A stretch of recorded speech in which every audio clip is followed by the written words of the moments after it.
UHD quality video streaming, internet like a boss. SLT Mobitel Fiber. UHD quality video streaming, internet like a boss. SLT Mobitel Fiber. නව ඩොමෙක්ස් වැල්ලම් සහ විසබීජ අවම කර දින 3ක් දක්වා toilet එක ෆ්‍රෙෂ්ව තමයි ඩොමෙක්ස්.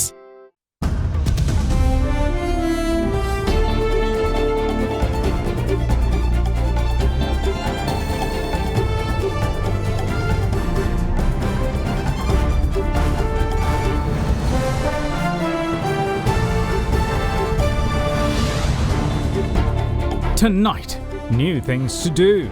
The European Union and the SLTDA open a new 300-kilometre walking trail tourist attraction. It's sustainable tourism. This is the best for Sri Lanka. Sri Lanka shouldn't go for quantity but for quality. Switched on. The PUCSL announces no power cuts after Norachale generator comes back online. Be warned. Health experts warn of increasing child infections and hospitalizations. If your child is having any symptoms, test for infection and if required, get admitted to the hospital and get the proper care. Surf's up. The Ride My Wave International Surfing Competition sees the beaches come back to life. This is my first time competition and I'm really happy that I came second place. All that and much more coming up on First at 9. This Monday, the 31st of January 2022. තියක් දක්වා ඉස්සොරින් නැති 100ක් සුසිනිඳු කෙස් කලමක් ලබා දේ. Dove Anti-Dandruff. From AdaDerana, this is AdaDerana First at 9. Live from Studio 24 in Colombo. Good evening, welcome to First at 9. I'm Mohammed Kekanai. Now, tourists, both local and international, now have a chance to experience another must-to-do activity in Sri Lanka, a new walking trail winding through the island's hill country.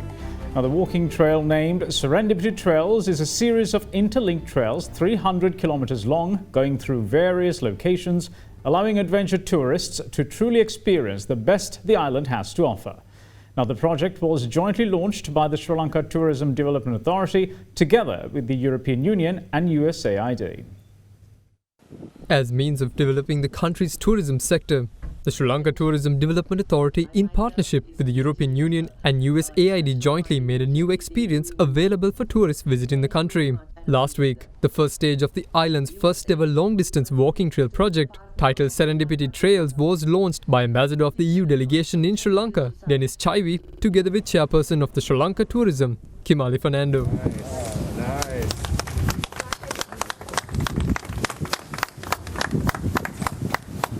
The project is a collection of destination-based walking trails across the island, starting with a more than 300-kilometre walking path going through the island's hill country. The interconnecting trail network will be a first of series of walking trails that allow both local and international visitors to discover the varying terrain, history, culture, food and local community by foot. Travelers to the area can explore the trail in short sections or as part of a multi-day experience. The development of the trails is part of the EU's €5.7 million investment in support of Sri Lanka's national tourism strategy. The US Agency for International Development provided a further $787 to support the initiative. Sri Lanka possibly has the best hiking trails in the world, but for some reason we have never used the opportunity to promote and share this with the world. I take this as only the first step in this journey of sharing the numerous experiences available in Sri Lanka for the travelers, the Sri Lankan travelers, the international travelers who will absolutely enjoy this hiking trail, which is starting here, which goes on for several 25 kilometers, and there are so many trails that goes on for 300 kilometers. If you want to see what Asia has to offer, Sri Lanka simply has everything that Asia has to offer in a very compact island. Sri Lanka needs to be a completely sustainable destination. We will implement guidelines for sustainability very soon, and we will accredit and also promote stakeholders who are compliant, who are leading the way. Speaking to AdaDerana English News, Ambassador of the EU delegation in Sri Lanka, Dennis Chaivi, explained how and why this initiative will benefit Sri Lanka. The Serendipity Trail is a system of trails that will allow travelers and Sri Lankans alike to discover the beauty of this wonderful island. I'm very impressed by the concept because it ticks all the marks of what we want tourism to become. First of all, it will be more resilient. It's an open trail. Everyone can walk it. There's no risk of contamination or problems. It really helps all the people to enjoy Sri Lanka in a very safe manner. The second point that is essential is that it relies on an experience. Lots of travelers who come to Sri Lanka don't realize that the beauty of Sri Lanka is with its people, and the beauty of the interaction is there. Along the trail, you can listen to stories, but you can also meet people at the different stages. You can eat with them, you can drink with them, you can live with them. And the third and most important for us is that it's sustainable tourism. It allows tourism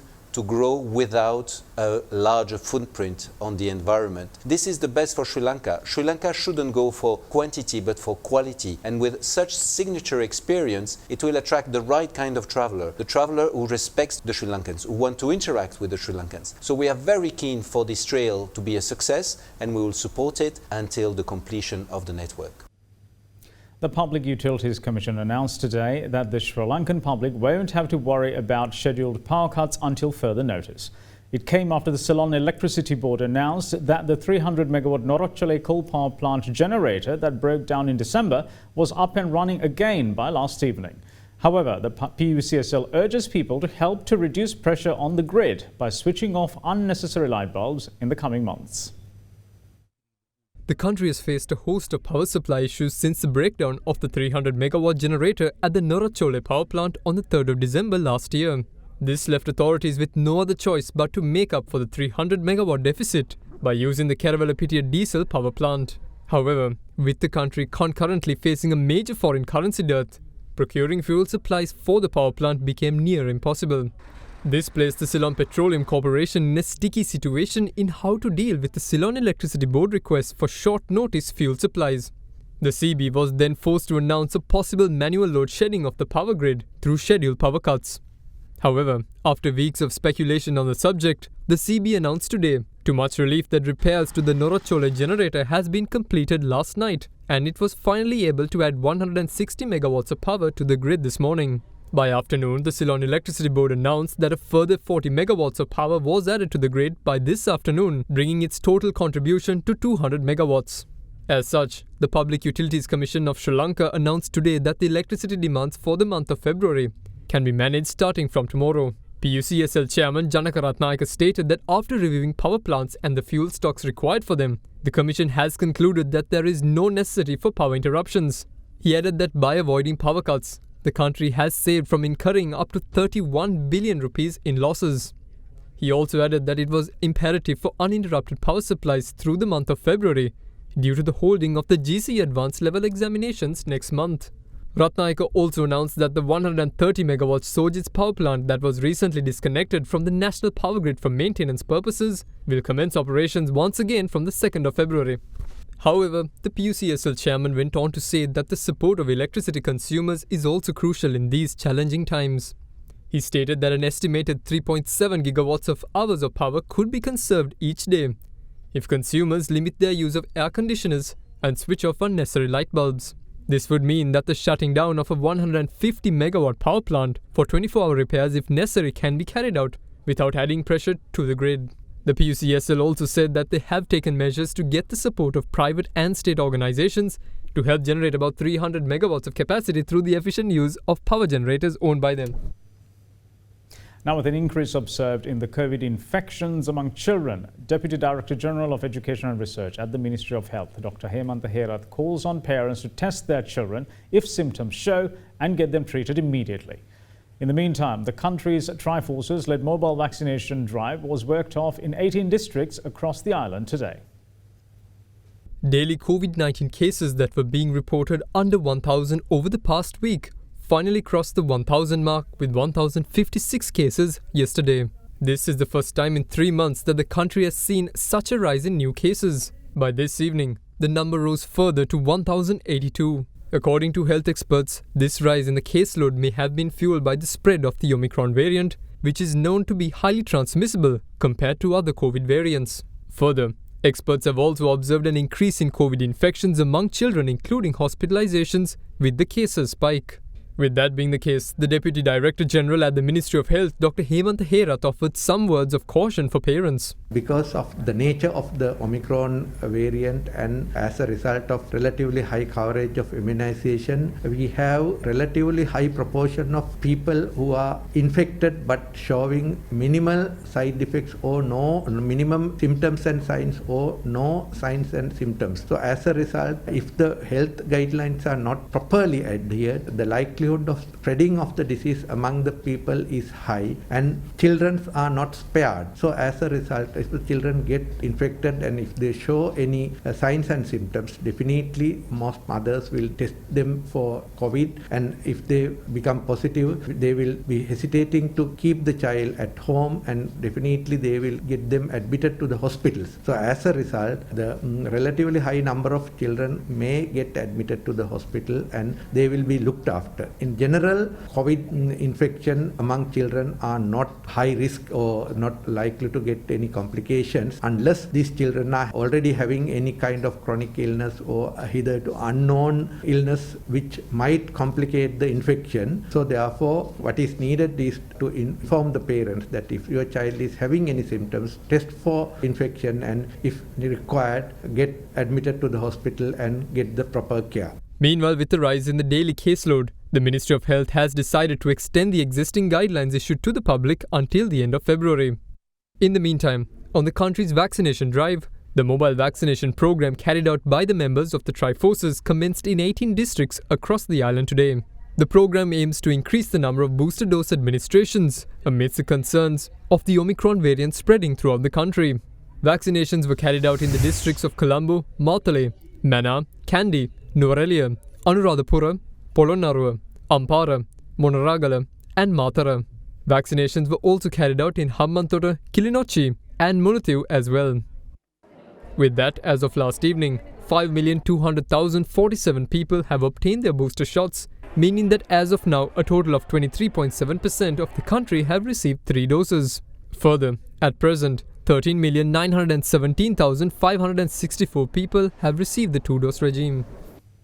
The Railways Department has been forced to cancel a score of trains along all of its lines due to an outbreak of COVID infections among its locomotive drivers. So far, over 30 engine drivers at the Maradana, Matra, Chilau, Alutgama, Polgahawela, Anuradhapura and Batticaloa have tested positive, leading to the cancellations. The department says that all measures will be taken to minimise inconvenience to the public. The Sri Lanka Railways Department announced that it has been compelled to cancel 14 train journeys in total today due to several locomotive operators having tested positive for COVID-19. Accordingly, 6 trains operating on the main line, 2 on the coastal line, 3 on the Puttalam line, 2 on the Kalani Valley line, and the train travelling to Kurunagala on the northern line were called off today. The Railway Department said it would take necessary measures to minimise the inconvenience caused to passengers due to train cancellations. Reportedly, 5 locomotive operators at Maradana have contracted the virus and 17 others have been identified as their close contacts. In addition, 3 locomotive operators each at Matra, Chilau and Alutgama, 2 at Polgahawela, 1 each in Maho, Anuradhapura and Batticaloa, 7 in Kandy and 5 in Navalapitiya have tested positive for the novel coronavirus. Now, in other local stories, the 13th Force Protection Unit, trained for peacekeeping operations in Lebanon, passed out yesterday at the Sri Lanka Light Infantry Regiment in Panagoda.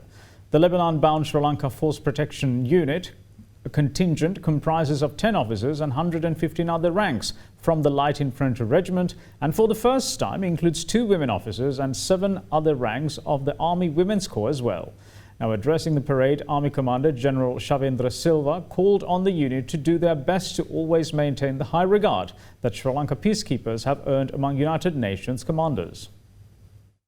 Passing out parade of the 13th Force Protection Company bound for the United Nations Interim Force in Lebanon, together with women soldiers of the Sri Lanka Army Women's Corps, presented the customary salute to Army Commander General Shavendra Silva yesterday. The parade was held at the Sri Lanka Light Infantry Regimental Headquarters at Panagoda. The Lebanon-bound Sri Lanka Force Protection Unit contingent comprises of 10 officers and 115 other ranks, and it has been made up of the troops from the Sri Lanka Light Infantry, Sri Lanka Engineers, Sri Lanka Signal Corps, the Mechanized Infantry Regiment, the Commando Regiment, Special Forces, Corps of Engineer Services, Sri Lanka Army Service Corps, the Sri Lanka Army Medical Corps, Sri Lanka Electrical and Mechanical Engineers, the Sri Lanka Army Ordnance Corps, the Sri Lanka Corps of Military Police, the Sri Lanka Army Women's Corps, and the Sri Lanka Army General Service Corps. This is the first UNIFIL-bound group that includes 2 women officers and 7 other ranks of the Army Women's Corps taking up security duties in Lebanon. 1981 දී ආරම්භ වුණු ශ්‍රී ලංකා පාබල හමුදාව වර්ෂ 1900 දී දකුණු අප්‍රිකාවේ පැවති බෝය ලෝක යුද්ධ සමයේ ඒ අවස්ථාවේ පටන් විදේශ රාජකාරීන්හි මෙහෙයුම් සඳහා දායකත්වය දක්වා අත්දැකීම් ලැබපු රෙජිමෙන්තුවක් ඔබ පාබල රෙජිමෙන්තුව. එතෙන් සිට එක්සත් ජාතීන්ගේ සංවිධානයේ විසින් එක්සත් ජාතීන්ගේ සාමසාධක මෙහෙයුම් වල නිරත ශ්‍රී ලාංකික හමුදා සැලුම්ගේ දැනුම අක්ෂතාවන් විනය සහ කැපවීම සාමසාධක මෙහෙයුම් ප්‍රදානයේ නිරන්තර ඇගීමකට ලක්වී සිටින බව ඔබට සීමා කළ යුතුයි. ඔයාලගේ විනය ගරුක සහ කැපවීමෙන් සිදු කරන කාර්යකාරී විශාල දායකත්වයක් දක්වන බව හැම විටම සිහියේ තබා ගැනීමෙන් ක්‍රියා කිරීම ඔබගේ වගකීම යුතුයකමක් බව මා මේ අවස්ථාවේදී අවධාරණය කර සිටිනවා. Big 3.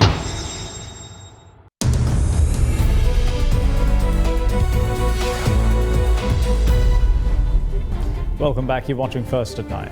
Now, the Central Bank of Sri Lanka says that its master plan for the acquisition and consolidation of non-bank financial institutions has shown some success, with a drop in non-compliance levels in capital regulatory requirements.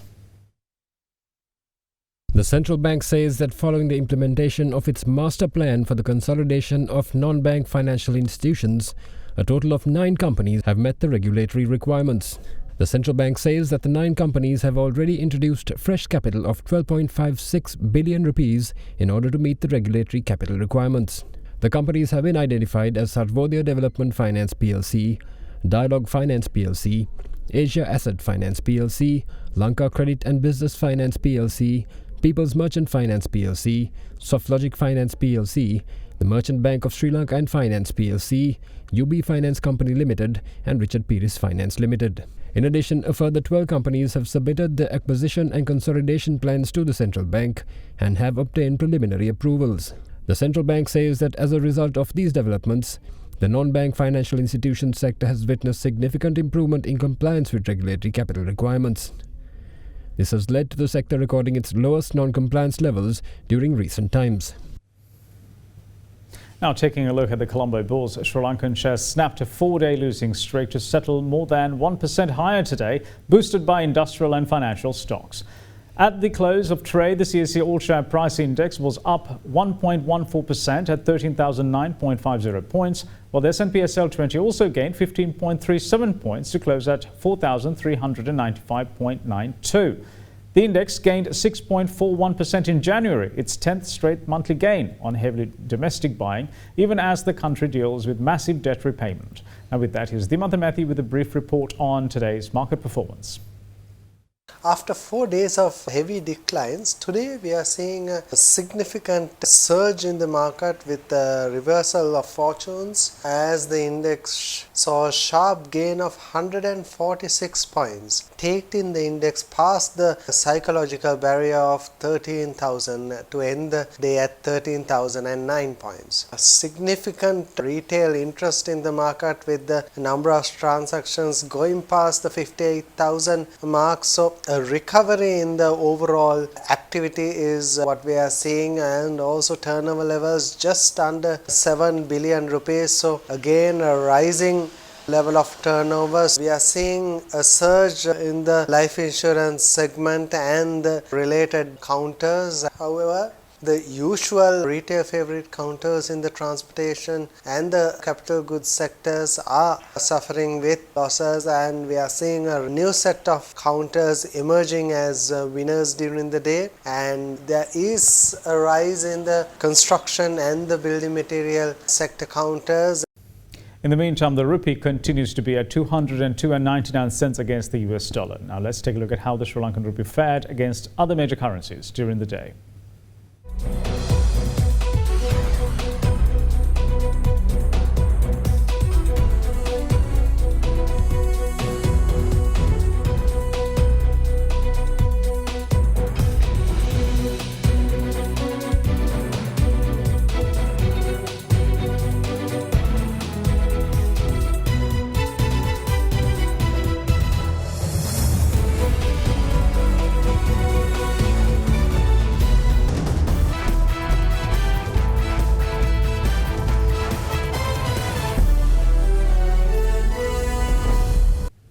The Ride My Wave international surfing competition that was held in Hikkadua concluded last evening. The competition, held for the 6th consecutive year, saw local surfers claiming the championship and the runner-up titles of the men's category, beating out competitors from over 25 countries. The Ride My Wave international surfing competition commenced for the 6th consecutive time at the Hikkadua beach on Saturday, the 29th of January.